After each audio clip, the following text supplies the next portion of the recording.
joy being a strategy. Joy is actually a strategy.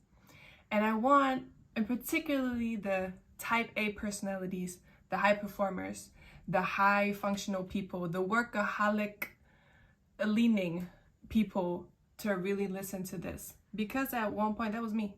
For the longest, that was me. And this was a lesson that was so hard to understand, let alone integrate, because of that, right? So let's get into that. Joy being a strategy. Joy is actually a strategy that is working not only in our favor, but it's actually going hand in hand with the purpose that we have. It actually goes hand in hand with the very thing we came to do, right? Why did it take so long for me to understand? Well, if I look back, I actually have 3 instances, I would say, where this thing tried to pierce into my awareness. And listen, I got it. I was like, oh my God. And then I forgot again. Next time I was like, yes, this is it. And then I forgot again. This happened over and over again, but I have 3 distinct times when it came up that I want to share with you that actually led to, hand in hand with the other inner work stuff that I was doing, to where I am today, where I can say, not only am I fully clicked in to the purpose that I came here to fulfill, but also I'm doing it in a way that is healthy, that is sustainable, that brings me joy. I feel like I'm not only doing the right thing, I'm also doing the right thing right, if that makes sense. So let's talk about it. I think the first instance, as the type A, hyper functional, like high performing, super big pressure on myself always, that person, the first time it kind of pierced into my consciousness was, I think, 2022 now. I was in Thailand. I sometimes work from there for a couple months in a row, and I was there, and then I had 9 days until I had to be somewhere else, and I booked this Airbnb that was in Koh Chang, I think, and I booked it in an area, there was no beach, there was no access to the beach. So it's literally like, bro, what's the point of going to an island if you're not going to the beach? In my psychology, it was still a nice place, right? So I do have to be in a place that inspires me. So it was a very cute Airbnb. It was by the water, but it was not by the beach. There was no beach access. And I remember booking it thinking, oh, there's no beach. But then in my head, I went, yeah, you got to work anyway. It's gonna help you, push you towards work. So I got there, first day, second day, very sweet Airbnb, very sweet hosts. But then at some point it hit me. I was like, this sucks. Like, why did you do that? And I honestly had to sit with myself, because for the first time, something has shuffled in my consciousness. And I was like, why are you doing this? This is not fun. It feels like suffering. Yeah, you're getting a little bit of work done, but also not, because you also have to counterbalance with how you're feeling now, because, you're kind of cut off from everything. You're on an island, but you can't go to the water. This doesn't make any sense. So that was the first time I really, really, really, looked at myself and just had these question marks of what are you doing? Why are you doing this? So that was the first instance that, it really came up, but I wasn't really able to talk about it yet. A couple months later, I had an energy healing session, a Reiki session. Had never done it before, have never done it since, but profound, very profound. So I come out of it, and I was still in an in-between state, and I could really hear all my guidance system, all the ancestors, everybody on the other side. I heard them. They were cheering, and they were literally do you understand now? Do you understand now? And I was just like, yeah, I actually do. I get it. And the insight I had in that moment, the way I was able to articulate it at that point then was oh, I'm meant to be happy. I'm meant to have joy.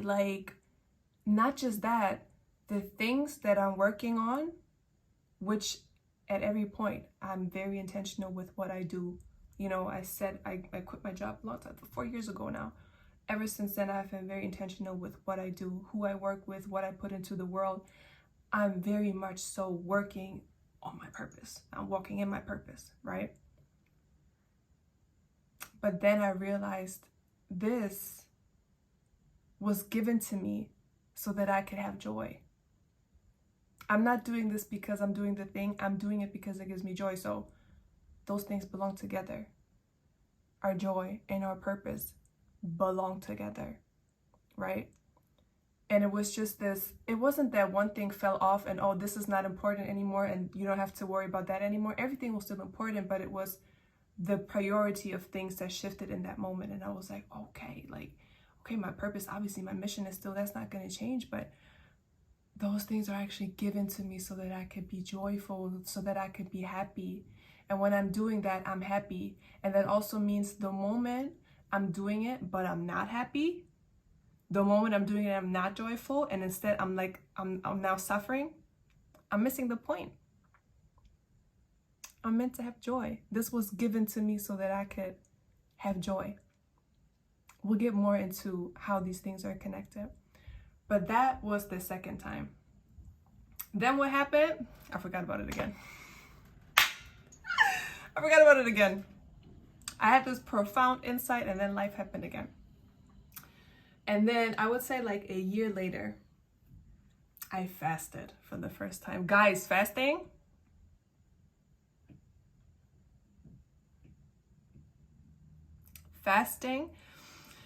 I did a water fast, which means I had no food. I only drank water for 3 days. I wanted to do 4, I ended up doing 3.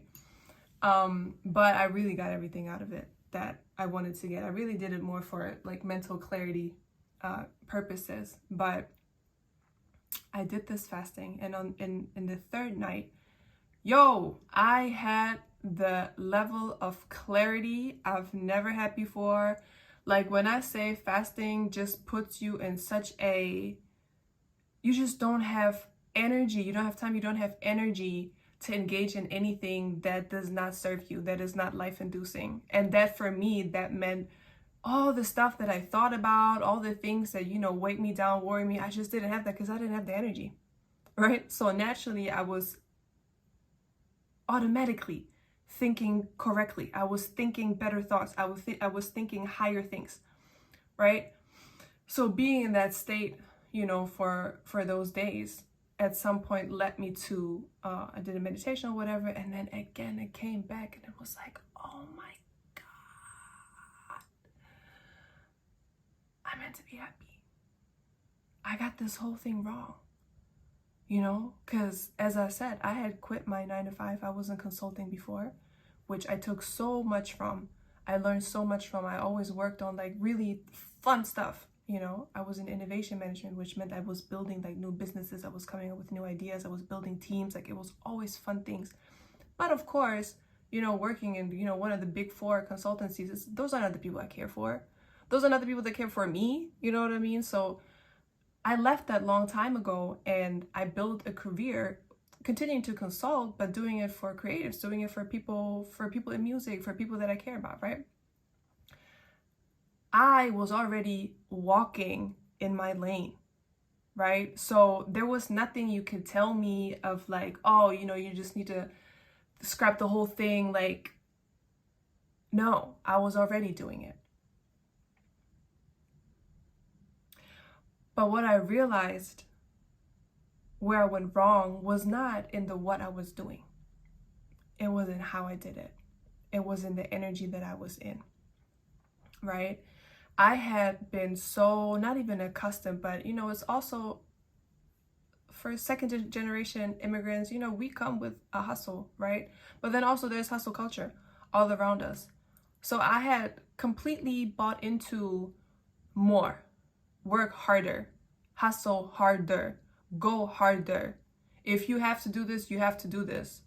Signs of like physical signs of fatigue or whatever, go harder. This is what you're supposed to do. And again, it wasn't like I was working for a company that didn't care about me or nothing. I was already on the path, so there was not much you could tell me of like, oh, just throw it away. Like, no, I'm doing this. This is important and I have to do it. But I just realized I got it wrong because I was in the wrong energy. And what is the wrong energy? And now, we're going to talk about why it was so hard, even though I had this insight coming through, piercing through my consciousness so many times. Why did it take so long to understand and then integrate it into my life, literally, even though I could already feel like this is the truth, this is what I have to live by, but I can still not do it? Why is that? And I'm sharing this from my perspective, but I see it all around me. I know this is what we as a collective are working through, are growing out of, right? And it's hustle culture, but think about what hustle culture is. Hustle culture is fear. Hustle culture is survival mentality. Is a lack mindset. Is a scarcity mindset. That's what hustle mentality really is, because you're always like, if I don't do this, then I don't have that. If I don't do this, then I'm not going to get into that. It's always, you're doing something because if you don't, you're not going to get it. It's always incomplete. You're always incomplete. You're always running while you're incomplete. And you're running because you think that if you run fast enough, if you collect all those things, then you will be complete. Then you will have completed whatever it is that you need to complete to get to the next stage. But what we don't realize, what we don't recognize while we're in that, and it was me, okay? Survival keeps you in survival. Lack mentality keeps you in lack. We think when we're in the lack mentality or in the survival mode, we think we just have to run. We just have to do it. And when we do it, then it's done. But what actually happens is when we're in the lack mindset and we're in the survival mode, when we work out of that, out of that energy, the things that we are creating are more lack, are more survival.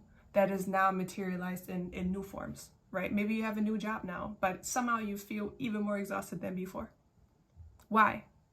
You entered in the same energy. You're still in the same energy. The energy has not changed. Maybe the outside has changed. The energy has not changed. So your reality has not changed. You're still in there, right? So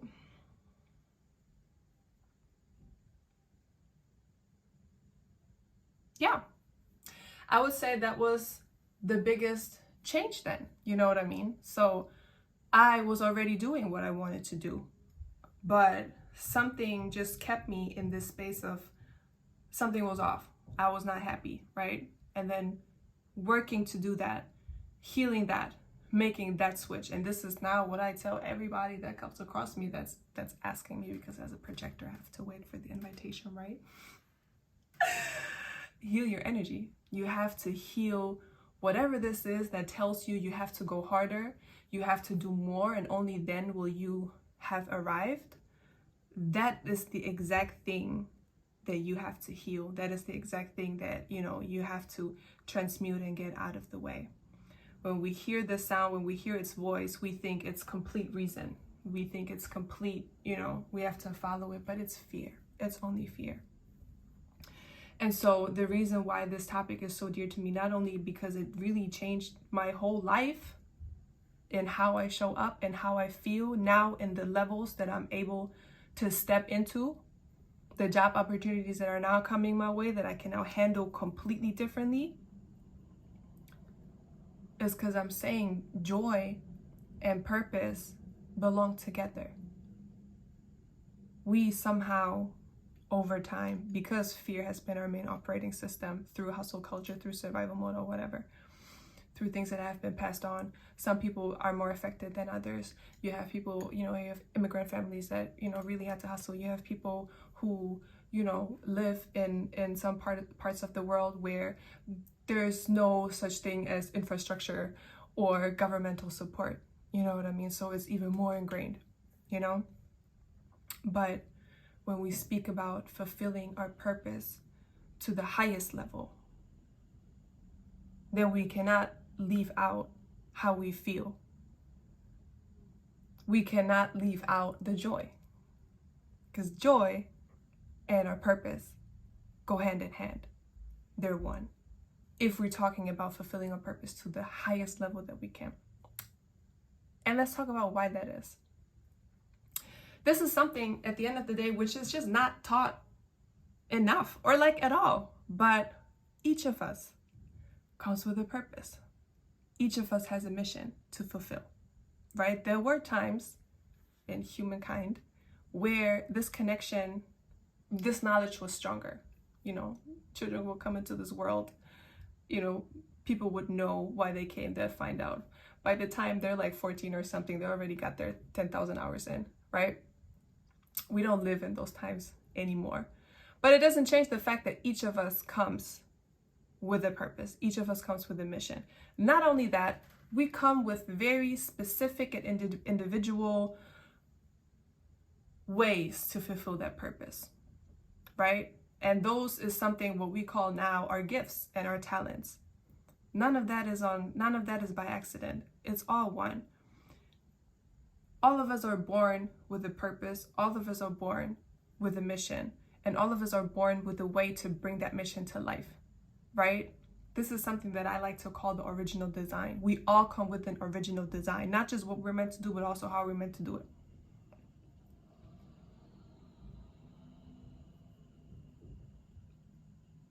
And I think the biggest switch that we have to make is to understand that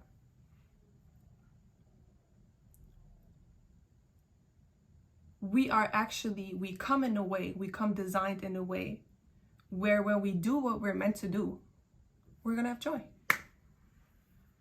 It's very simple. It's very hard to conceive from through the old goggles of, oh my God, no, nothing is ever enough. Doom is around the corner. Through those goggles, you will never be able to perceive that, right? But that's why I'm saying healing that puts you in the frequency of where you can see how everything is connected again. My purpose is connected to my joy. The things that I'm supposed to do, the talents, the gifts that I have are meant to come into the world. That means when I put them into the world, they bring me joy. Also, when I talk about joy, I'm not talking about doom scrolling or, you know, partying, all great things. Not partying, come on, I'm in music, right? But I'm not talking about dopamine fixes. I'm talking about joy. So what I want to leave you with in this video is pay attention. Pay attention to your joy. Take it serious. Joy belongs to our purpose, and therefore whenever we have joy, whenever we experience joy, that's an indicator. That's a guidance system that you can follow, right? There was this quote that I think in my early 20s when I first discovered this Pinterest and first saw how people I was obsessed with quotes, right? How they make these illustrations and pictures with these quotes, and there was one quote that I printed out that literally until the end of my 20s, when I moved places, was in wherever I lived, that was with me, and it said, "The things you're passionate about are not random. They are your calling." I'm feeling this so deeply. And I would say this one saved me in many ways, because I always did weird stuff that I was really interested in where it didn't make immediate sense where that was going to lead me.